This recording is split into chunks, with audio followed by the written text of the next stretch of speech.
আসসালামু আলাইকুম। আপনারা সবাই কেমন আছেন? আশা করি সবাই ভালো আছেন। আপনাদের দোয়ায় আলহামদুলিল্লাহ আমিও ভালো আছি। প্রতিদিনের মতো আজকেও আমি নতুন একটা রেসিপি নিয়ে হাজির হলাম।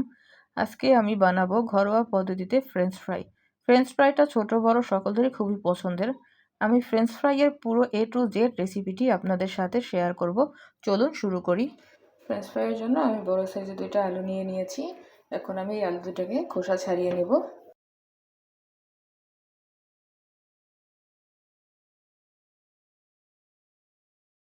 আমি 2টা আলুই ভালো করে খোসা ছাড়িয়ে ধুয়ে নিয়েছি। এখন কেটে নিব। প্রথমে আমি স্লাইস করে কেটে নিব। আমি বেশি মোটাও করব না, আবার বেশি পাতলাও করব না। এখন এটা এভাবে সরু করে কেটে নিব।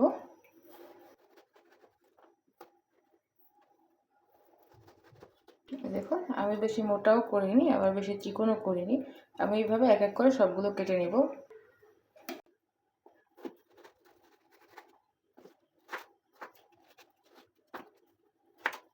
আমি সবগুলো এরকম একভাবে এক সাইজে সবগুলো কেটে নিয়েছি। এই যে দেখুন, এখন আমি একটা বাটিতে তুলে নিব। আলুগুলোকে এখন ভালো করে ওয়াশ করে নিতে হবে, যাতে আলুর ভিতরে যে কষটা থাকে সেটা বের হয়ে যায়। আমি এইভাবে এক এক করে 4-5 বার ধুয়ে নেব।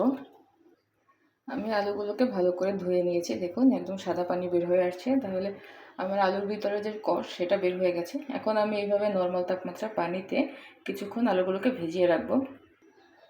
এখন আমি এগুলোকে ভালো করে পানি ঝরিয়ে তুলে নিব।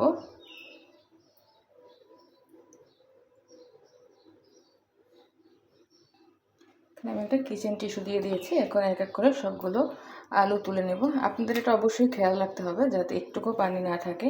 আমি সবগুলো আলু দিয়ে দিয়েছি। এখন উপর থেকে আমি আরও কিচেন টিস্যু দিয়ে ভালো করে মুছে নিব। আপনারা এটা খুবই সাবধানে করবেন যাতে আলুর গায়ে এক ফোঁটা পানিও লেগে না থাকে।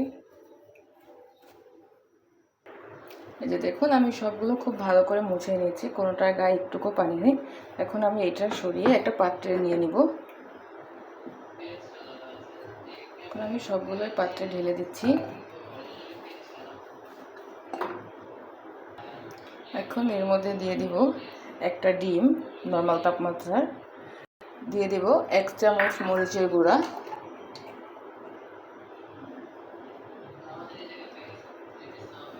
দিয়ে দিব চাট মশলা গুঁড়া 1 চামচ, এখন দিয়ে দেব স্বাদ মতো লবণ।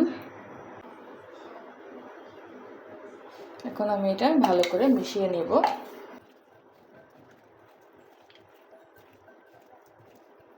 এটা ভালো করে মিশিয়ে নিয়েছি। এখন দিয়ে দেব হাফ কাপ ময়দা।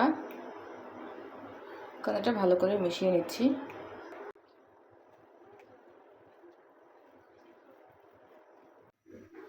এই যে দেখুন, আমি এটা খুব ভালো করে মেখে নিয়েছি। এখন এটাকে ভেজে নিব। এখন আমি এগুলো ভেজে নিব। এই জন্য চুলা আগে থেকেই তেল গরম করে দিয়েছি। আপনারা এটা অবশ্যই হাই হিটে ভাজবেন। আমি এখন এক এক করে সবগুলো দিয়ে দিব।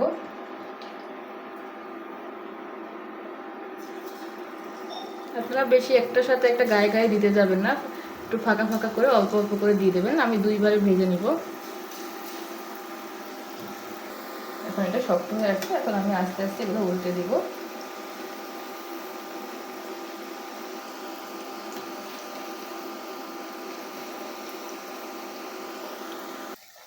দেখুন, আমার সবগুলো ভাজা হয়ে গেছে। এখন আমি তুলে নেব।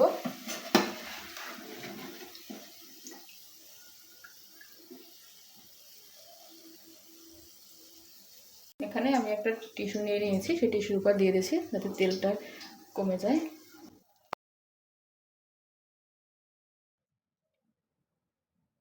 এই যে আমি সবগুলো ভেজে একটা বাটিতে সার্ভ করে নিয়েছি। দেখুন কতটা ক্রিস্পি হয়েছে এবং ভিতরটা অনেক জুসি হয়েছে। যদি আপনাদের ভালো লাগে তাহলে অবশ্যই আমার চ্যানেলটিকে সাবস্ক্রাইব করবেন, লাইক কমেন্ট অ্যান্ড শেয়ার করবেন এবং আমার পাশে থাকবেন। আল্লাহ হাফেজ।